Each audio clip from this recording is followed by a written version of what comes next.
या भागामध्ये आता या राब भाजून या ठिकाणी या रोपाची वाढ केली जात असते। हे रोप वाढवण्यासाठी जे काड्या कुड्या असतात सुकलेल्या त्या जाळून त्याला राब भाजणी असं म्हणतात। ती राब भाजणी करून त्या राब भाजलेल्या ठिकाणी भाताचे बी पेरले जात असतं आणि पाऊस पडल्यानंतर ते उगवत असतं आणि त्याचं पुरेसे 20-25 दिवस झाल्यानंतर ते भात लावणीला योग्य होत असतं, ती वाढ होत असते। आता याच्यापेक्षा खाली थोडी निम्मी असलं तेव्हा लावणी सुरुवात होते असते। परत हे भात वाढून बरेच दिवस झालेले, पण पाऊस अभावी या ठिकाणी एवढंच भाग पडतं रोपं खणून त्या ठिकाणी भात रोपणी लावलेली केलेली आहे, भात लावली केलेली आहे। तर एवढं भात अजून पडून आहे कारण पीक हे रोप लावण्यासाठी पुरेसा पाऊस नाही, त्यामुळे हे अजून तसं चिंता लागून आहे शेतकऱ्यांना की केव्हा पाऊस पडेल, केव्हा चिखल होईल, या ठिकाणी भात लावणी केली जाईल। ते अर्धवटच अवस्थेत हे रोप पडून आहे, जेव्हा पाऊस होईल तेव्हा लावलं जाईल। आपण बघितलं त्या ठिकाणी मशागत केलून ठेवलेली आहे, परंतु चिखल होत नसल्यामुळे ते अर्धवट पडलेलं आहे। तर एवढाच भाग हा रोप लावणी झालेली आहे आणि अजून एवढं रोप पडलेलं आहे। अशा प्रकारचं अर्धवट अवस्थेत हे पडलेलं बघायला मिळतं आहे। अजून पुढे सुद्धा हे भाताचं रोप आहे, त्याला अजून हात लावलेला नाही कारण चिखल होत नसल्यामुळे हे सुद्धा पडून आहे, ते पिवळं पडून चाललेलं आहे पावसाअभावी। आणि पिवळं पडणं म्हणजे पुरेसे पाणी नसल्यामुळे ते सुकायला लागतं, पिवळं पडून नंतर ते लाल होऊन पिकून जातं असतं, त्यामुळे ते काय होतं रोप जळून लागतो, लाल लाल पडतं आणि त्यामुळे हे पिकाचं नुकसान होऊ शकतं। व चिंता लागलेली सुरगाणा तालुक्यातील शेतकऱ्यांना की पावसा यंदा का एवढा पडू शकला नाही आणि चिखल होऊ शकला नाही, तर याकडे दुष्काळ परिस्थिती निर्माण झालेली आहे। अशा प्रकारचे हे शेतीचं वाईट अवस्था सुरगाणा तालुक्यातील भर अवस्था आपल्याला बघायला मिळते आहे। सुरगाणा तालुका हा पावसाचं माहेर घडून ओळखला जात असतो। सुरगाणा, पेठ, त्र्यंबकेश्वर आणि इगतपुरी हे तिन्ही त्याच्यावर 4 तालुके जे आहेत ते पावसाचं माहेर घडून म्हणून ओळखले जात असतात। खूप पाऊस पडतो, पण यंदा मात्र या ठिकाणी उलटी परिस्थिती निर्माण झालेली आहे। या भागामध्ये यंदा पाऊसच झाले नसल्यामुळे अतिशय वाईट परिस्थिती निर्माण झालेली आहे। अजून जमिनीमध्ये पण मुरलेलं पाणी नाही, जमिनीची ओल पण पूर्ण भागली नाही आणि त्यामुळे या ठिकाणी शेतकऱ्यांची चिंता वाढलेली आहे बघायला मिळते। शासनाने याकडे लक्ष देणं गरजेचं आहे की त्यांना दुष्काळग्रस्त परिस्थितीमध्ये आर्थिक मदतीची पण गरज भासू शकते। शेतकऱ्यांना पुरेशा अन्न न मिळण्यामुळे या ठिकाणी त्यांची वाईट अवस्था होऊ शकेल, जेवढं पीक येईल त्याच्यावरती त्यांचं उदरनिर्वाह करणं पण मुश्किल होऊ शकतं। या ठिकाणी शासनाने पण या ठिकाणी ज्यांना रेशनद्वारे 10-15 किलोचं धान्य देणं गरजेचं आहे, तर ते जगू शकतील, नाही तर अन्यथा वाईट परिस्थिती या सुरगाणा तालुक्यातील शेतकऱ्याची होऊ शकते। अतिशय गरीब लोक असतात शेतीमध्ये, हे खेडेगाव आहे, खेड्यागावामध्ये पुरेसं राहण्यासाठी योग्य व्यवस्था नसते। कुडाची घरं असतात, कौलं हे इलाहीत कौलीचे असतात, हे मात्र बेघर झालेलं आहे शासनाचं, त्यामुळे त्यांनी काही लोकांनी बांधलेलं आहे। काही लोकांना गरीब असतात त्यांना मिळालेलं आहे घर, ते दिसतात। बाकी सर्व कुडाची घरं आहेत, इलायती कौलाची आहेत किंवा नळीचे घरं पण आहेत या ठिकाणी। असे हे शेती क्षेत्र हा एक अनिश्चितचा खेळ शेतीचा झालेला आहे आणि अतिशय कमी भावाने या भात शेतीला भाव मिळत असतो, त्यामुळे उत्पन्न पुरेसं नसतं। या सुरगाणा तालुक्यातील शेतकऱ्यांना गरीब परिस्थिती जीवन जगत असतात, यांना योग्य भाव देणं आवश्यक आहे। जे फळबागांना आपण त्यांचं मार्केट बघतो त्यांना खूप मोठी किंमत असते, 100-100 रुपये किलो अशा प्रकारचं भाव मिळत असतो धान्य। आणि या ठिकाणी आपण दैनंदिन जीवन जगत असतो, त्याला भात आपण त्यांना तांदूळ म्हणतो, नागली, वरई, बाजरी हे दैनंदिन जीवनातील जे काही अन्न आहे, धान्य आहे, याला योग्य भाव मिळत नसल्यामुळे शेतकरी गरीब राहिलेला आहे, त्याला योग्य भाव देणं गरजेचं आहे। भाजीपाला आज घ्यायला गेलं तर भाजीपालाचा भाव 100 रुपये किलो, 60 रुपये किलो, 80 रुपये किलो आणि 50 रुपये किलोपर्यंत विकला जातो असतो, पण ही भात शेती मात्र 15 रुपये 20 रुपयाच्या वरती भाव याला मिळत नाही। त्यामुळे शेतकऱ्यांची फार वाईट अवस्था निर्माण झालेली आहे, त्यांचं झालेला खर्च पण पुरेसा निघत नाही। तर अशा अवस्थेमुळे शेतकरी हा प्रगती करू शकत नाही। अजून ही बैलजोडीच्या साहाय्यानेच शेती केली जात असते आणि हे पीक कधी चांगलं येईल अशी गॅरंटी नाही, किंवा पाऊस हा पडेल 4 महिने पडेल अशी गॅरंटी नाही। सुरुवातीला पडला तर मागे शेवटी पडत नसतो, पण शेवटी पडतो चांगला तर सुरुवातीला अशा प्रकारचं नुकसान भात लावण्यासाठी होत असतो, रोप पण होऊन जातं, योग्य वेळी लावणी होत नाही, त्यामुळे चांगलं भरदार पीक येत नाही, असे हे नुकसान या ठिकाणी शेतकऱ्यांचं होत असतं। धन्यवाद। विजन ऑफ लाईफ या यूट्यूब चॅनलला मी तुमचं सर्वांचं धन्यवाद। असं कमीत कमी 15 किलो तरी द्यायला पाहिजे, म्हणजे महिना तरी निघायला पाहिजे। हां, एका व्यक्ती मागे 5 किलो.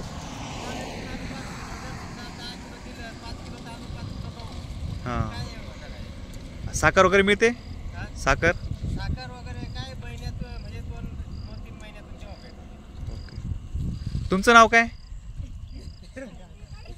हां, नाव सांगा ना तुमचं. हा नाव?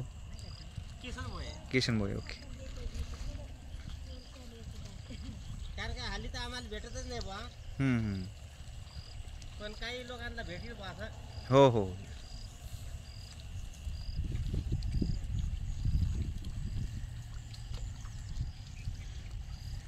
हा दुष्काळच आहे.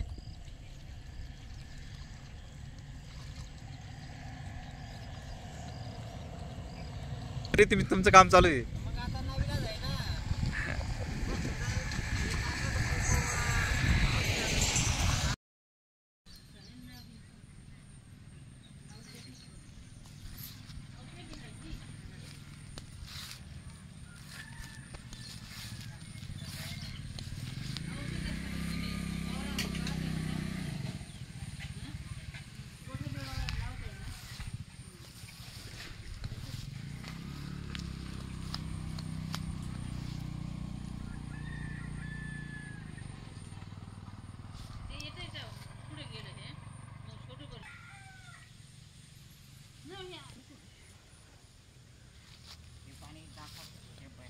दाखवा तिकडं माना.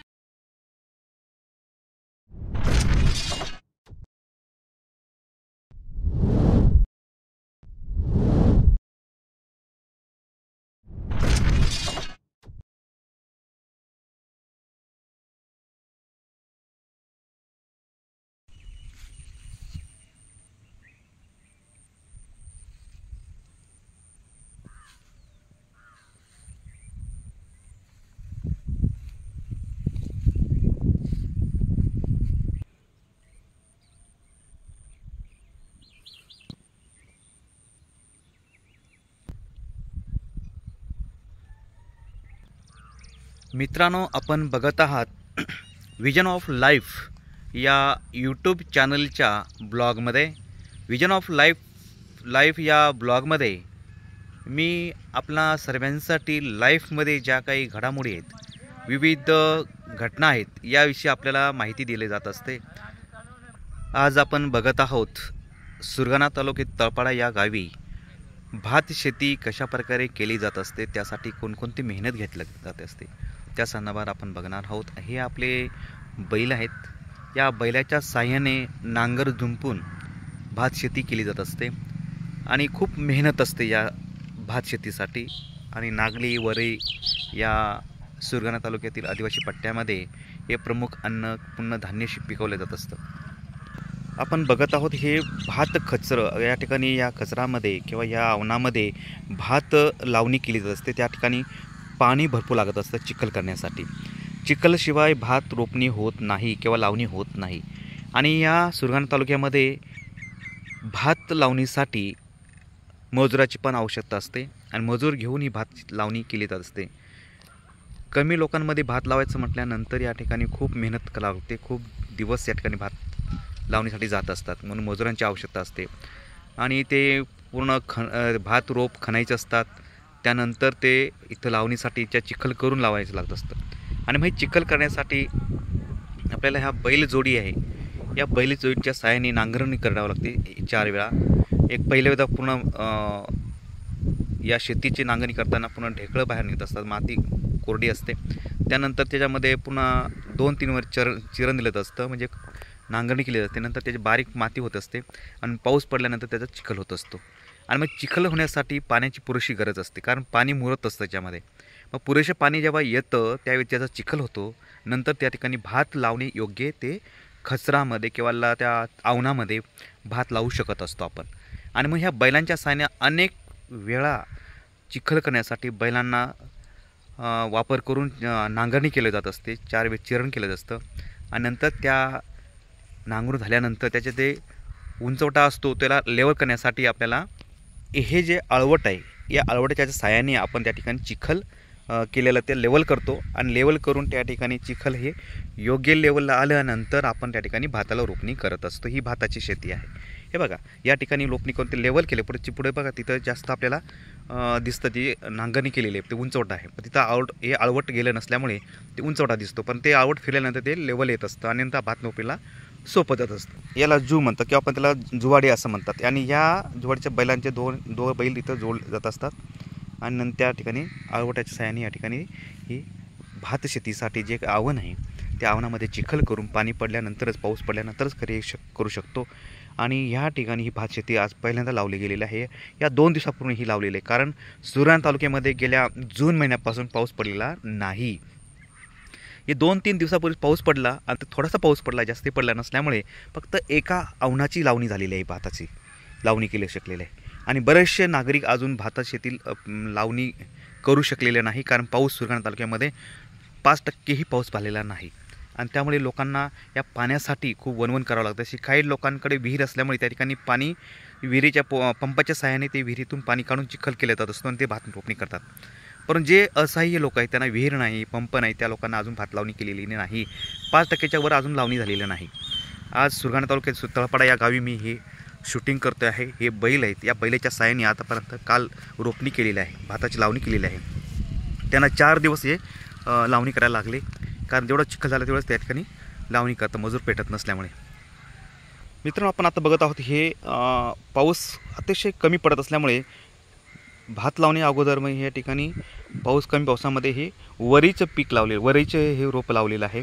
वरीच्या पिकाचं रोप वाढल्यानंतर ह्या ठिकाणी ते एक रोप जे आहे ते टाकले जात असतं, खाली फेकून या ठिकाणी लावले जात असतं. आणि या ठिकाणी 2-3 लोक पीक लावू शकत असतात. आणि अशा प्रकारची मेहनत करून या वरीच्या पिकाला आणि भात शेतीच्या पिकाला एवढा भाव मिळत नाही. खूप कष्ट करावं लागत असतात. लोक एवढं कष्ट करून त्यांची प्रगती झालेली नाही. अजून सुद्धा ह्या शेती ही बैल जोडीच्या झोपूनच शेती केली जात असते. या बैलांना खूप मेहनत लागते, त्यांना चारा लागत असतो. अर्थात गवत उगलं नाही अजून, त्यामुळे बैलांना चारायला पण गवत नाही. मित्र तुम्हाला मी आता मागेच बोललो की या ठिकाणी भात शेतीसाठी ही नांगराची आवश्यकता असतं. असं नांगर असतं आणि त्याला जू जोडल्यानंतर बैलाच्या साहाय्याने ही नांगरणी केली असते. या ठिकाणी चिखल करायचा प्रयत्न केला परंतु पाऊस पुरेसा नसल्यामुळे चिखल होऊ शकलेला नाही. आणि त्यामुळे ही भात शेती अर्धवट या ठिकाणी लावणी झालेली आहे. बघा ज्या भागात चिखल झाला तेवढा भाग तिथं भात रोपणी केलेली आहे, लावणी केलेली आहे. एवढ्याच भागामध्ये चिखल होऊ शकला. इकडं पाणी नसल्यामुळे चिखल होऊ शकलेला नाही आणि ते नांगर तिथेच ठेवून दिलेलं आहे. तर अशी अवस्था ह्या सुरगाणा तालुक्यामध्ये भात शेतीची झालेली आहे. आता इथं बघा हे रोपं उरलेले आहेत. ही लावणी व्हायला पाहिजे होती पण अजून झालेली नाही. का तर चिखल होऊ शकलं नसल्यामुळे ते तसंच पडून राहिलेलं आहे. एवढ्या भागामध्ये वरच्या टप्प्यामध्ये तिथं वरीचं पीक आहे ते लावलेलं आहे. आणि खाली हे खचर बघतो, या खचरामध्ये हे भात लावलेले आहे. 2 आवण्यामध्येच फक्त भात लावले गेलेलं आहे. अजून बरेचसे भात लावणी बाकी आहे. त्यासाठी हे भाताचं रोप अजूनही तसंच पडून आहे. कारण पाऊस पडत नसल्याने या भात शेतीचं हे रोप अजून खणायला सुरुवात केलेली नाही.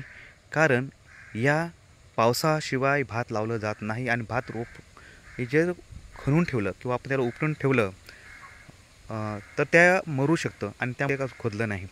याचा पण निघून चाललेला आहे. म्हणजे वाढ होऊन 1.5 महिना झालेला आहे. भात पिकाला 90 ते 120 दिवस लागतात. त्यामध्ये वेळेत लावलं तर त्याला पीक जोमदार येत असतं. आणि त्याचं वाढून गेल्यानंतर पीक मोठं येऊ शकत नाही. आणि त्याची वाढ होऊन गेल्यानंतर त्याला पीक फार कमी प्रमाणात येत असतं. त्यामुळे ही भात शेती वेळेवर लावली गेली पाहिजे. तर पाऊस नसल्यामुळे लोकांचे मोठे हाल होत आहेत. हे भाताचं रोप आहे बघा कशा प्रकारे वाढलेलं आहे. ते यापेक्षा निम्मे असतं तेव्हाच भातात रोपणीला सुरुवात होत असते.